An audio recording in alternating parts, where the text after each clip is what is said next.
Greetings, humans. For many years I have told the accomplishments of greater and lesser warriors, the rise and fall of numerous factions, and detailed the many races in our vast universe. But I have not told you about my house, my land, and my own deeds. Well, after so long, and the rise of the Guardian threat, I believe it is time to lay aside my oaths of secrecy. It is time you learn about my family, the noble house of Vodar. Legends say that we trace our descent from the demigod Vodar. Var was said to have been brought forth by the joining of the sun god, Urus, and a mighty huntress whose name was lost to history. By the time Var reached manhood, he had already become an experienced hunter and lethal warrior, becoming Kaidon in his 25th year. But at that time, the ancient clan wars had ravaged his land and reduced his people to refugees. But there was hope. Var's divine father shined his light to the far north, to a mountain of ice and snow. And so began the great labor of Vodar, where he led his people to find a new home, far away from the warring, bickering clans of the south. He and his people endured blistering winds, scorching deserts, and the crashing of waves, until at last they reached the great mountain of Sakar. The land surrounding the mountain was perfect for settlement. Kolo herds stretched throughout the plains, kafel trees good for timber and housing, and fresh water for thousands of miles. But Urus had one final test for his divine son, for this region was ruled by a massive winged beast known as the White Shadow. Legends say that it was the largest heliosquirrel in history, with wings that can cover whole villages and teeth as sharp as swords. 100 warriors tried to slay this beast, and 100 bones would decor her nest. No one could conquer this monster, no one except for Var.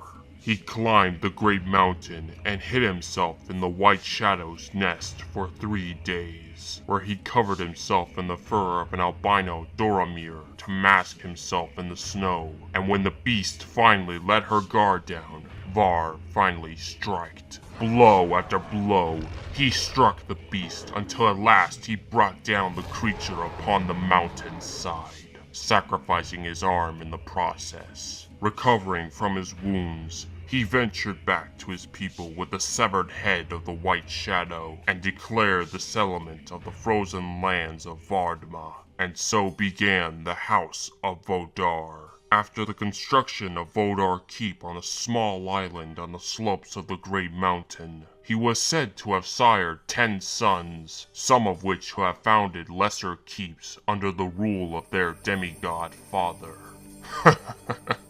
Or so the elders would say to bolster their lineage's prowess. As time passed, many of our kin abandoned the old gods in favor of the forerunners. But my ancestors, the sons of Vodar, never abandoned the gods of their forebears. For centuries, the Vodar Kaidons ruled the northern lands of Vaardma justly and honorably, and held back any southerner who would try to play conqueror. One such event was the Battle of the Shivering Shores, where an ambitious Kaidon, Omat Dakar, sought to conquer the Vodar lands, and commanded a host of 40,000 strong.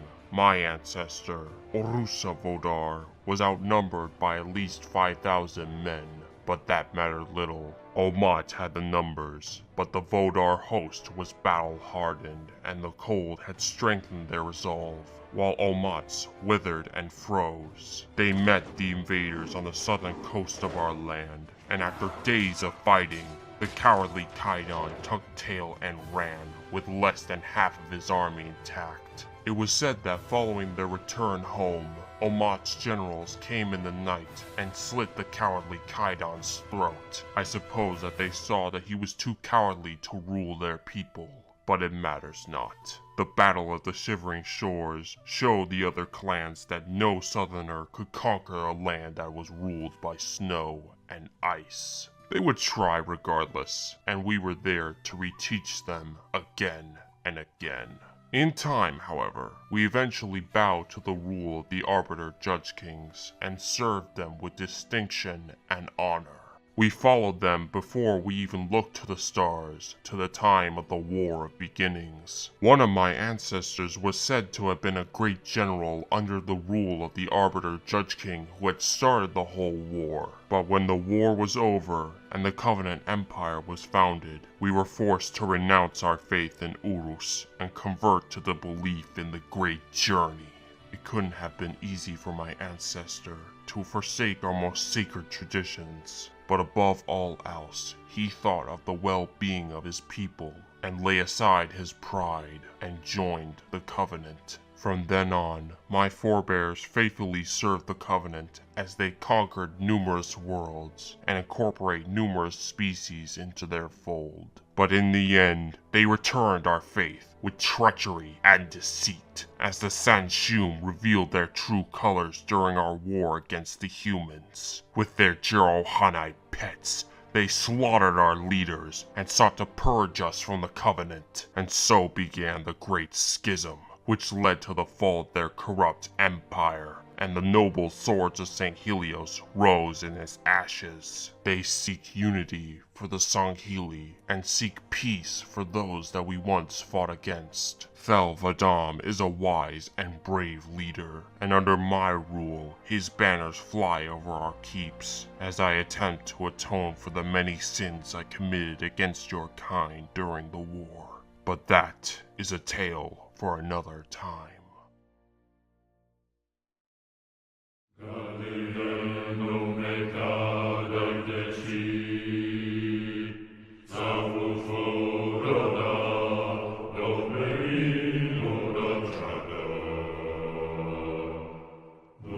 Stay